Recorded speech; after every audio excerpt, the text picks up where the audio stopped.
Hello दोस्तों, मैं Kuldeep Pawar cricket country में आपका स्वागत करता हूं। भारतीय क्रिकेट टीम के सामने एक नई चुनौती है एशिया कप 2025 की। टीम अभी घोषित नहीं हुई है, लेकिन माना जा रहा है कि अगस्त के 14 तारीख तक टीम की घोषणा हो सकती है। टीम अभी इंग्लैंड में बहुत शानदार प्रदर्शन करके आई है, लेकिन वहां टेस्ट क्रिकेट थी और अब चुनौती T20 में मिलने जा रही है। T20 में इस चुनौती के लिए टीम में बदलाव होगा। निश्चित तौर पर T20 के प्लेयर्स टीम में आएंगे और टेस्ट टीम वाले प्लेयर्स कुछ बाहर जाएंगे। इस बदलाव में जो सबसे बड़ी बात चल रही है, जो सबसे बड़ी चर्चा चल रही है, वो चल रही है विकेट कीपर को लेकर के कि टीम के साथ विकेट कीपर के तौर पर कौन जाएगा। ऋषभ पंत इस समय चोटिल है। ऋषभ पंत की जगह लेने वाला टीम में कोई ना कोई जरूर आएगा, तो वो चेहरा कौन सा होगा, किस पर दांव खेला जाएगा, इसको लेकर हम बात करेंगे। मेरे साथ है मौजूद अरुण, और हम दोनों इस चीज को जानने की कोशिश करेंगे कि कौन टीम में आ सकता है और कौन टीम से बाहर रह सकता है। अरुण, आपको क्या लगता है टीम में विकेट कीपर के तौर पर किसकी जगह बनेगी? देखिए, मुझे लगता है संजू सैमसन ये भूमिका निभाएंगे। अभी जो पिछली सीरीज हुई थी भारत के इंग्लैंड के खिलाफ, तो सैमसन ही थे। उन्होंने अभी बैक टू बैक 3 बड़े तेज शतक लगाए थे, अलग अलग टाइम पर जल्दी जल्दी ही लगाए थे। तो मुझे लगता है कहीं ना कहीं वो रोल उनके पास जाएगा। वो एनसीए में है, प्रैक्टिस कर रहे हैं। संजू सैमसन को लेकर के चर्चा तो चल रही है, संजू सैमसन का रहेगा, लेकिन क्या कहीं ऐसा नहीं होगा जो पिछले दिनों जिस तरह की रणनीति दिखाई दी है गौतम गंभीर की कोच के तौर पर? शुभमन गिल तो कप्तान नहीं रहेंगे, खैर T20 में माना जा रहा है कि सूर्य कुमार यादव ही कप्तान रहेंगे। तो सूर्य कुमार यादव की भी जो थिंकिंग रही है, उसमें कहीं नहीं लगता आपको कि KL राहुल को एक ऑलराउंडर के तौर पर, ऑलराउंड विकेट कीपर के तौर पर जगह मिल सकती है? देखिए, निश्चित ही वो मतलब डिजर्व तो करते हैं इस टीम में आने में, लेकिन देखिए वो जब 2022 में वर्ल्ड कप हुआ, उसके बाद से इस फॉर्मेट में खेल नहीं रहे हैं। कभी भी उनकी परफॉर्मेंस में ऐसी कमी नहीं आई है। आईपीएल में लगातार शानदार करते रहे हैं, अब तो टेस्ट में अपने आप को साबित कर रहे हैं, वनडे वो खेलते रहे हैं। वर्ल्ड कप में तो वो विकेट कीपर बैट्समैन ही खेल रहे थे लिमिटेड ओवर में। लेकिन इस फॉर्मेट में क्या कमियां रही, क्या वजह रही, टीम मैनेजमेंट ने उनको थोड़ा बाहर ही रखा है इस फॉर्मेट से। हाँ, लेकिन संजू सैमसन आएगा तो बात आएगी फिर कि ओपनिंग कौन करेगा। संजू सैमसन ओपनर के तौर पे खेलते हैं, जो आपने सेंचुरी बताई है ये तो ओपनर के तौर पे आई है। अगर हम ओपनर की बात करें तो अभिषेक शर्मा ऑलरेडी मौजूद हैं, यशस्वी जायसवाल भी वापस आ रहे हैं टीम में, जो माना जा रहा है जिस तरह से उन्होंने पारियां खेली हैं इंग्लैंड में उसके बाद, और आईपीएल में भी उनकी परफॉर्मेंस थी, 559 रन थे। और तिलक वर्मा ऑलरेडी टीम में है, साई सुदर्शन ऑरेंज के अवधारी है, और कप्तान शुभमन गिल जो टेस्ट टीम के कप्तान है, माना जा रहा है कि वो भी T20 में वापस आ रहे हैं। इतने सारे ओपनर्स के बीच फिर संजू सैमसन को कहां फिट करेंगे आप? देखिए, अब तो ये सरदर्द तो भारतीय टीम के साथ हमेशा रहेगा। अब तो ये हम क्रिकेटर्स की फैक्ट्री हैं, तो किसको हटाइए किसको बिठाइए, भारत को फर्क ही नहीं पड़ता। इतने खिलाड़ियों को आप खिला देते हैं उस लेवल पे। और ये आप सही कह रहे हैं, जायसवाल लगातार अच्छा कर रहे हैं, हर फॉर्मेट में अच्छा कर रहे हैं। आईपीएल में वो परफॉर्मेंस दे के गए थे। लेकिन संजू सैमसन को क्यों हटाएंगे? अभिषेक शर्मा और संजू अभी आप कर ही रहे थे पिछले उसमें। इस फॉर्मेट में इंडिया लगभग 3-4 महीने का ब्रेक हो गया, 5 महीने का।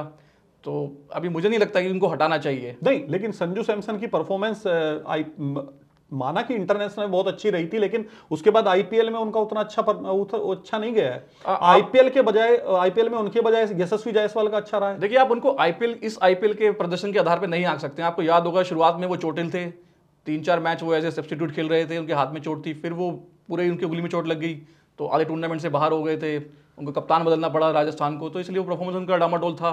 तो मेरे ख्याल से उस चोट की वजह से आप उनका आईपीएल कहीं ऐसा तो नहीं है कि जितेश शर्मा को तरजीह मिल जाए? जितेश शर्मा उनके साथ खेलते रहे हैं लगातार, दूसरे कीपर, विकेट कीपर के लिए आईपीएल विनिंग टीम के कीपर भी रहे हैं, और जितेश शर्मा की भी परफॉर्मेंस अच्छी रही है। तो वो संजू के साथ दूसरे विकेट कीपर के तौर पे टीम में रहे हैं वो, तो हो सकता है पहली प्राथमिकता उनको भी जाए।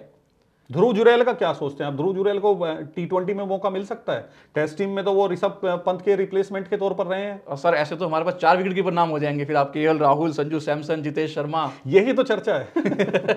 यही तो हम जानने की कोशिश कर रहे हैं कि मतलब संजू सैमसन देखिए, मुझे पता है संजू सैमसन को गौतम गंभीर भी पसंद करते हैं। गौतम गंभीर कोच है टीम के, और संजू सैमसन उनकी पसंद रहे हैं, ऐसा नहीं है। लेकिन अगर संजू सैमसन नहीं तो कौन? आपने गौतम गंभीर की पसंद का बात की। अभी संजू सैमसन का रिसेंटली नया इंटरव्यू आया अश्विन के साथ, तो उसमें उन्होंने यही बताया कि वो उनके साथ पहले असाइनमेंट पे गए थे श्रीलंका, तो फ्लॉप होके बैठ गए थे कि 2-0 बन गए, अब कैसे टीम में बचूंगा। तो गंभीर ने कहा कि भाई 2 से क्या हुआ, तो 21 बार 0 बनाएगा तब सोचूंगा बाहर करने का। तो कहीं ना कहीं ये एक स्टेटमेंट है जो संजू को सपोर्ट करता है।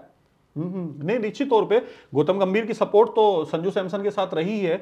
लेकिन अगर हम लोग इस तरह से बात करें, जो मैं भी चर्चा कर रहा था कि ओपनिंग में हमारे पास बहुत सारे विकल्प हैं, अगर ओपनिंग में संजू के लिए जगह नहीं बन पाती है, उसको मिडिल ऑर्डर में लाना पड़ता है, तो मिडिल ऑर्डर में संजू सैमसन का मुझे जो लगता है, कुछ मैच खेले हैं उन्होंने, पहले भी खेले हैं, लेकिन उनका सक्सेसफुल रेट नहीं रहा है। अगर वो ओपनिंग में नहीं कर पाएंगे तो फिर लगता है उनको प्लेइंग 11 से बाहर ही जाना होगा, क्योंकि आप उनका देखिए रिसेंटली 5-7 साल से तो वो ऊपर ही खेल रहे हैं, 3 से नीचे शायद वो नहीं जितनी भी बार मिडिल ऑर्डर में मौका मिला है, मिडिल ऑर्डर में तो संजू सक्सेसफुल नहीं रहे हैं। बिल्कुल, वो जब उनके करियर की शुरुआत की थी तब भी 6-7 खेले थे, तो उतना तो साबित नहीं कर पाए अपने आप को। क्या एक विकल्प ये हो सकता है कि संजू सैमसन अगर ओपन नहीं कर पा रहे हैं तो फर्स्ट डाउन खेल लें और शुभमन गिल टेस्ट टीम की तरह चौथे नंबर पर आ जाए? टॉप 3 तक तो खेल सकते हैं, लेकिन चौथे नंबर पे फिर सूर्या कहाँ जाएंगे? सूर्या 5वें पे जाएंगे। सूर्या तो वैसे भी मैच फिनिशर है, तो 5वें छठे पे ही सूर्या खेलते रहे हैं। मुंबई इंडियंस की टीम में भी ज्यादातर 5वें छठे पे ही खेलते रहे हैं।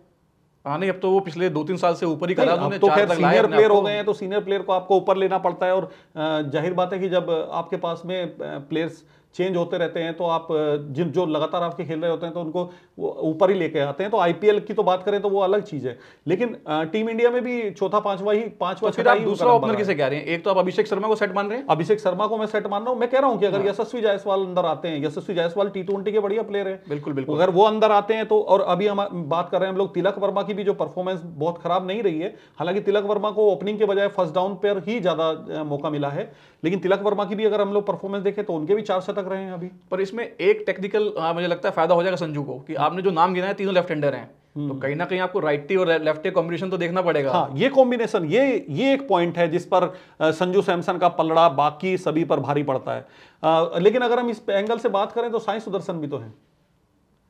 क्या लाजवाब खिलाड़ी हैं वो, देखिए Sai Sudarshan orange cap holder है आईपीएल के। और आजकल तो देखिए इंडिया की T20 टीम तो आईपीएल के आधार पर ही चुनी जा रही है। हाँ सर, चुनी जा रही है, लेकिन उसमें एक होता है कि जब आपके टॉप प्लेयर जो आपके लगातार इंडिया खेल रहे थे वहां से परफॉर्मेंस डाउन हो तो आप दूसरे को मौका देते हैं।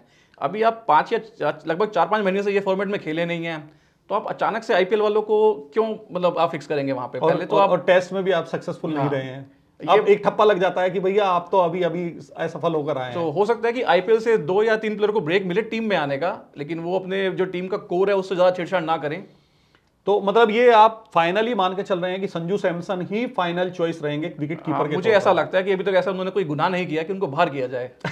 नहीं दोस्तों, ये तो देखिए मानना पड़ेगा, संजू सैमसन एक बहुत शानदार प्लेयर हैं। और संजू सैमसन बैटिंग की बात करें, कीपिंग की बात करें, या बीइंग ए प्लेयर भी अगर आप लोग बात करें, टीम में जोड़ने वाले प्लेयर के तौर पे बात करें, तो राजस्थान रॉयल्स के कैप्टन के तौर पर भी उन्होंने बहुत अच्छा परफॉर्म किया है। और उससे पहले भी टीम में, जिस भी टीम में रहे हैं, लगातार परफॉर्मेंस करते रहे हैं। टीम इंडिया के में भी उनका परफॉर्मेंस बहुत शानदार रहा है।